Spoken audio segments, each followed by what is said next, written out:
نزافة كان نزافي أكن هون ليلا ويتورا أنا هم إيجان جمبر دقيقة مراسلة فوق تيجي ويتورا إيجا هون إيه دودين كوبيجر ويتورا إيجا إمي أبولوني كي نمو شمورني بيا لا جنبولا هاجم أباجي بلا هالك سبيك أني جنمر أكاني شر هندك جدا أبى ثاور اللي شرا أنا اللي أفكر فوامي شوي كابونا من الجيش تقولين كابون شرا إيجا مدامي أنا أوفما كنيك فكرت من أمريكا أبدا شرا والكيسة تيجورا إيجا رابونتي كنا كيسة محاباسو اسمي سمو محاباسو يجا ما دام سيأتي إجولة دي راهيو كي ورا إجولة شمرن بيا عربا جتو كنا عرب سنوف دام سيأتا كوبلو ما تكا غورسات دام توف دلقا كنا يرول لالو بايا غرانا نياتي سي أما فوتو دا أكوان أتي نمني جدي دان سيدر كي سيجنان هجتارو توي دفكاتا كون غرو مانا كان كيتي ميو مو ورا إيرا كناف يوكين إيرا متا إيه مو أبوليتي وفي تيف كان ياني شمرن بيا عربا دي عربسو maal jettee dhaamtaa fakka keetti?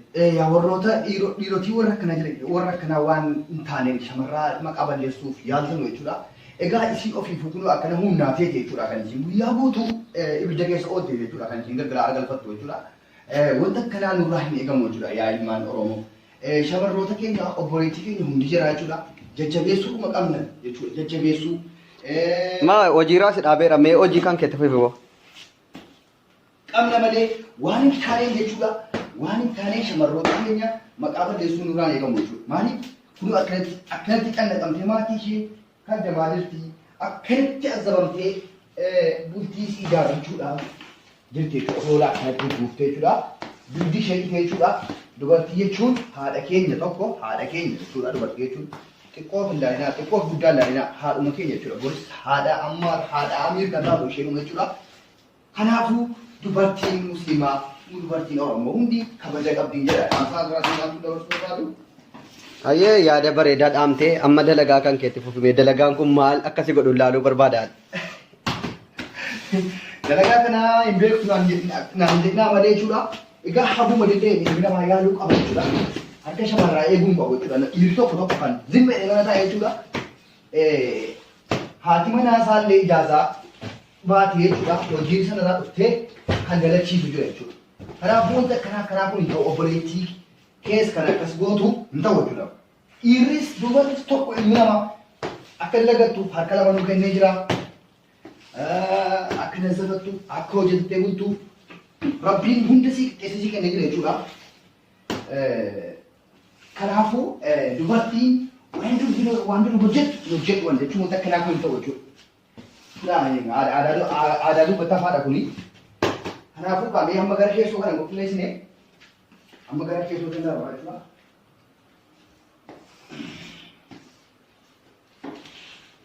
Dubartiin osoo hojii asii irratti isaa Mutu shamarraniiti kana akkasiin itti daddaftu teessee jechuudha fooxaadhaan akka tamma dhaabbattee yoo na duddisi citeemi. Duddi nan jiru. Duddi dhumee jaarsumeera keessa beektaa ijoollee fakkaate malee ijoollee godha dhumeera. Kanaafuu yoo gisee hunda taa'anii dhukkuba dhukkuba isaatii jechuudha. Ilmi namaa yoo hojjete irraa bareeda. Kanaaf mana keenya kan bareeffatu dhiiraaf dubba jechuun hin ta'u. Warri immoo shamarraatti waan hin taane dubbatti jechuudha. Mi'a tokko bishaan fudheen fa'a. Dhaggeeffattoota keenya wajjin ture haasa'iste. Baay'ee nama dhibaa. Kunoo ofii isaatiif akkanatti mana isaa qajeelfataa jira. Haala nama dhibuun wanti shamarran keenya keessa jiran yeroo ilaalanu baay'ee garaa nama nyaata. Kunoo akkanatti gaafa duddaa citanii jarri nazaafaa qulqullina kana. Utuu madaamiin asitti jitu qulqulleessanii maal jedhanu nuti shamarran biyya Arabaa jennee gaafa arrabsinu baay'ee nama qaanfachiisa wallaahi warra akkasii irraa adabadhaa. Mi kana irraa barumsa fudhaa. Har'a kunoo ofii keenyaaf mana qulqulleeffataa jirra. Innillee kunoo akkanatti.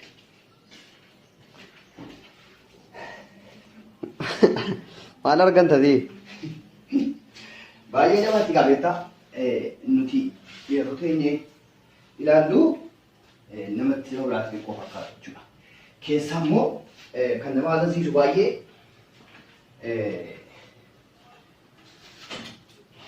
kan baay'ee nama gaddisiisu baay'ee beektaa namni tokko kan shamarraa biyya Arabaa jedhanii xiqqeessatu jiru. Waan jirre keessa jiran Rabbiin qofatu beeka jechuudha. Ofirraa akka fakkeenyaatti yoo fudhanne ilaallu kun amma akka inni ulfaatu beeka jechuudha.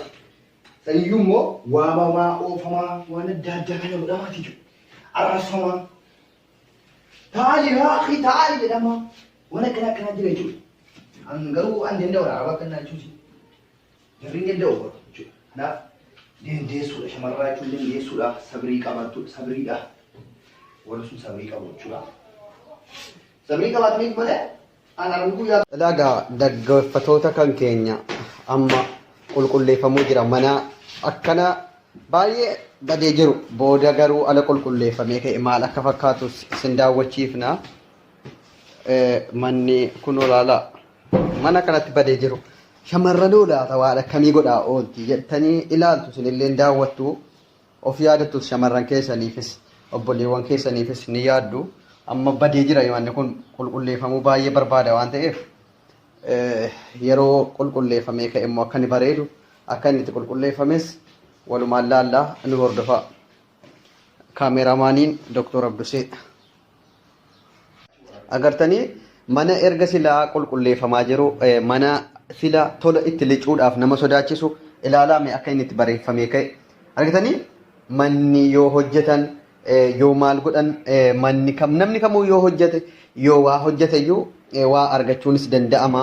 Mee kun ilaalaa mana silaa nazzafamaa ture akka itti bareedee jiru kunoo isaanis dalagaa isaanii fixanii amma salaataanii kaaruna fakkaata. Mee obbo Naayimaar gaafii an si gaafadhu erga silaa mana nazzafaa turte manni silaan nuti akka sila olitti tola nama hin seensisu amma garuu akkanatti bareeduun isaa mee fakkeenya guddaadha kun akka keetiitti namni dalagee yookiin namni huunne dalagatu maal ta'a jettee yaadda akka keetti ijoollee biyya arabaatiifis dhaamsa wanti itti dhaamtu yoo jiraate warra hunnaan dalaganii bulanuuf.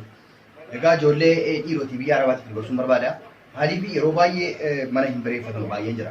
Mana aqaddachuu yookiin mana kamiyyuu isaa taanaan yoo dalagaa arabaallee ta'e yoo sirrii qulqulleessite sirraa bareeda arabni illee si yaadate jechuudha. Hojii kee jaalatte jechuudha. Mana keessi immoo sirriitti qabachuu qabdu. Maaliif qulqullina jechuun waa baay'eedhaaf gaariidha. Qulqullina jechuun waa baay'eef gaariidha. Kanuma duddi garuu nan jiru jechuudha. Shamarraa kiyyaaf jechuudha. Obboleettii kootiif obboleettii koo biyya arabaa jiraatan hundaafuu reef naa galee jechuudha. Dhugaadha namni akkana dalagee beeku janaafis hin baraa jechuudha. Waan adda addaatiin maqaa barreessuurra jajjabaadhaa rabbi isin gargaaru jabaadhaa alii keessanitti rabbiin bakka guddaa keessanii cinqii sana keessaa isin haa baasu jechaa obbo Naayimaar fa'aa asumaan du'aayii xiqqoo isinii godhanii jiru jechuudha. Egaa hundumti keessanuu barumsa irraa argattu jedheen abdii qabaa. Amma manni kun sila isaa jechuudha ol lichisu.